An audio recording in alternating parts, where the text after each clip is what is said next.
the slides, or, how do you ask a poll question or something like that? But there isn't a whole lot more than that. What do you guys say about that? I mean, I'd be curious to know if, what your experience has been or what some best practices might be for that sort of presenter support. So many ideas. Lance, you get it started. Go Lance. Well, this is a big deal, because the four of us, look at the four of us. We're on video where we can say hi to each other through our Brady Bunch boxes. Yeah. A lot of presenters are not nearly as comfortable as we are right now. They get freaked out by video. They get freaked out by not being able to see the other people. They really feed off that if they've done a lot of in-person training. And I'm not even talking about a panel where you might on a webinar have 2, 3, 4 people who haven't met each other, don't have a lot of trust. So the run through is, it's a technology run through, but that's like 10% of it. It's a flow run through. It's going through the stages of the program and making sure that we understand what the presenters want out of it. What do they want? What are their objectives? So that you can help design the program around that. And how comfortable are they in being out there and being on video, in responding to people's questions, off the top, or are they more, kind of protected around that? So, it's a critical opportunity to get people ready for the show, for sure. So we have to think about production values, but we also have to think about learning design, right? Yeah.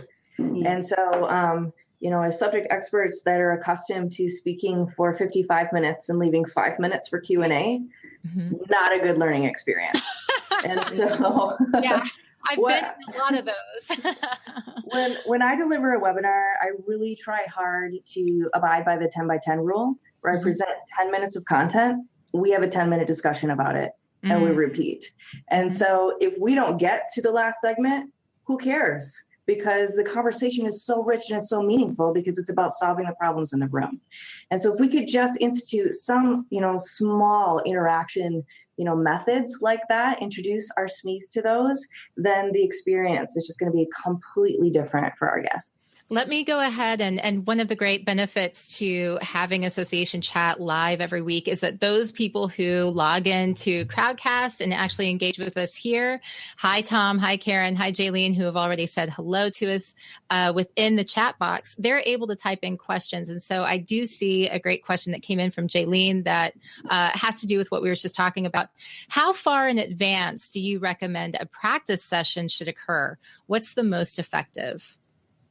I know for us, our practice session is normally a week before the actual webinar. And we actually, I encourage, put it that way, to do a full run through, not only the technology aspect, but I want to hear what you're going to say. I want to see your PowerPoints. So I carve out a little over an hour to go over everything. So I would say a week out. I think I would prefer. I agree with that. No more than a week. People forget. Ooh. People totally forget. So I would even squeeze it in a little bit more, maybe 3 business days, and make sure that they understand. I know this is a technology thing, but make sure they understand that the computer that they're using for the run through is really kind of the computer that they should use for the show. Oh my gosh, sorry about that. I've had so many times where there's been a meltdown because, I didn't think about that. I was using.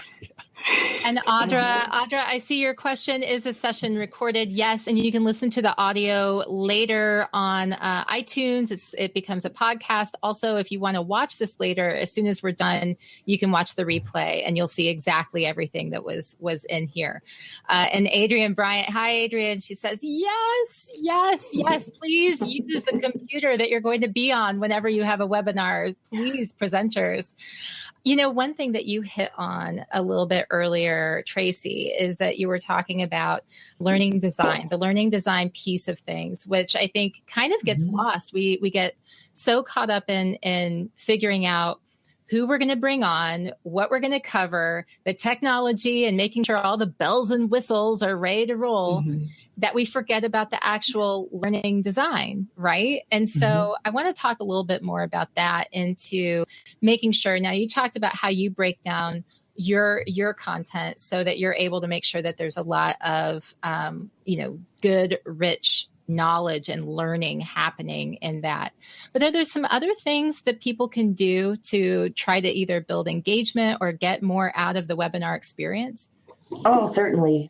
So really, those learning objectives that we write and then we don't do anything about, they really should be our drivers. They should be telling us what kind of experience do we have to provide in order for those objectives to be met. And so a lot of times those objectives can't be met in one session. And so we need to be thinking about what series of touch points do we need to create in order to get our learners from A to B? What kind of conversations do we need to have? What kinds of interaction with the content must we facilitate so that by the end of this experience, our learners are able to do or be X, Y, or Z?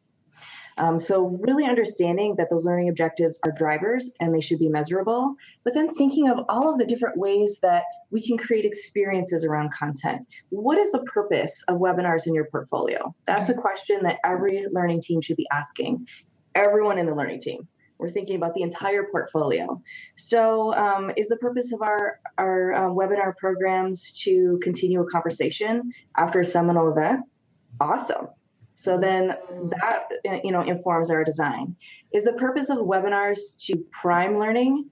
So it's a before, and then you have a during and after touch point. Is the purpose of webinars to offer coaching conversations around leadership programming so that those who are, in training, who are developing, can interact with people who are seasoned and have more experience. So thinking about your learning objectives, thinking about the purpose of webinars in your program portfolio, and then thinking about what the learner needs. And so when we come together, when I put together a webinar, I like to talk about those pain points that we talked about. I like to flesh out what content chunks would be relevant for us to chat around. But then I like to create a tool. And I don't want to give away my slides. I want to extract what's important about that presentation, or what next step tool can be offered that will help transform the journey for the learner. And so thinking along those lines of what's our purpose, what do our learners need out of this, how can we support them after they leave this space, are really key questions to our learning design.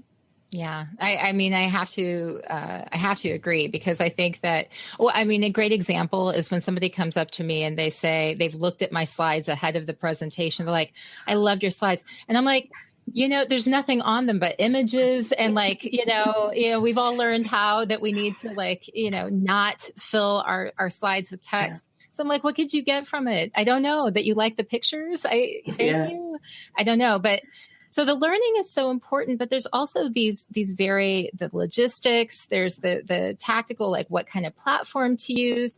And I'll say that in the association chat group, and I want to get into some questions that we have from our viewers right now, but I also want to ask a few of my own questions for my own purposes. That's what I get for being the host on the show. Yay.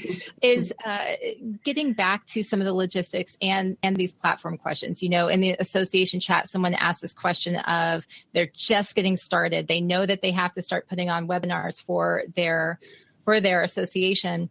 What kind of platform should they go with? And there's all kinds of software solutions. There are, browser-based solutions. There are things that people have to download. And it just seems like there are 1,000,001 different choices. So my question to you would be, are there a few that sort of rise to the top? Are there some that you say, there's a lot to go with, but given no other information than this, maybe start here? Well, I'll start off with a couple of my favorites. I've looked at a bunch. I've never actually used this platform that we're using today. It seems very nice. I haven't seen the back end of it, but the video seems very clear and the chat is very nice. I like the icons that show people. I also really like Zoom. Zoom is very easy to use. It does require a download. but it's a small download. It's pretty light. Most people are able to get it installed, and it is certainly full featured and has a good price and is a good company. I also like On24, and On24 has a lot of marketing tools. It's really, they call themselves a marketing platform that does webinars. They have a lot of marketing automation integration with CRM systems, but they also have a full HTML5 interface, so there is no download anymore, and that's really nice. So those are two. A lot of people use GoToWebinar as well, and Adobe and WebEx. There you have the big ones, but I like those two. Yeah. Do you guys agree? Do you have any others that you think that you might add, or is that a pretty good place to start? That's a pretty good list. I do like GoToWebinars. We currently use Blue Sky, but we consider a facilitator, which comes with Blue Sky, and considering integrating with our association management. And also we give CE and certificates and evaluations. So in terms of the whole package, I like Blue Sky. Mm-hmm. Yes. I wanted to go ahead and start answering Deborah's question here. She says, how do you pick the best times if you have an international membership? Should you offer the same webinar at several different times? So this is a pretty good question. I think that a lot of us who are global, we have global organizations, and we have to think about people in many different places with many different time zones. Do you guys have any tips for Deborah? That's a great question. Mm-hmm. I see Lance wanting to answer that question. I was just going to ask the question, how global are we talking? Are we talking into Europe, or are we talking all the way to Asia? Because if you are just talking into Europe, then you can do it kind of midday, still get the end of the day there, and not be too early to lose your West Coast people in the U.S. Maybe not so far as Hawaii, but at least U.S. Pacific. But if you're going all the way to Asia, you're kind of going to be in the middle of the night for somebody. You might want to consider doing it twice. Doing a couple. Yeah, that's a really great answer. Thank you. And we have a question from Adrian saying, what AMS does Renee use? Ooh. What member database? Question of the day. Yes, member database. Association Anywhere. Association Anywhere. Where? Okay. Yeah. All right. And so how is Krista asks, how is CE incorporated into webinar offerings? So how are your credits incorporated into your webinar offerings? For our webinars, we actually ask a series of evaluation questions after. And then right after you complete those questions, you automatically get a CE certificate. Mm-hmm. And it's 1-to-1. So if the webinar is 1 hour, is 1 credit. Okay. All right. There are some different flavors of that for different organizations, especially CME oriented or healthcare oriented.